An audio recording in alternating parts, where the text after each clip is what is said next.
Hello, good morning! Meron pong nag-consult sa akin na isang online seller sa Shopee. Sabi niya part-time lang siyang nagsisell online sa Shopee. Meron siyang compensation income.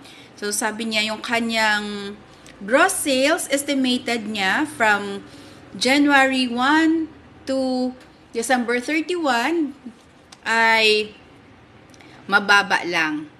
So, kinumpute ko na yung kanyang compensation nasa around 800,000. So, yung taxable income niya is nasa around 400 to 800. So, pag sa graduated income tax rate, ang excess doon sa exemption ay nasa 20% ng kanyang taxable income ang income tax due.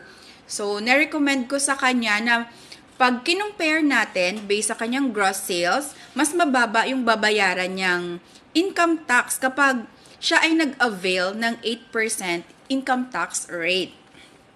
So, sa mga gustong matuto kung paano mag-avail ng 8% income tax rate, pwede po kayong mag-watch ng aking videos. May playlist po ako ng 8% income tax rate for self-employed individuals.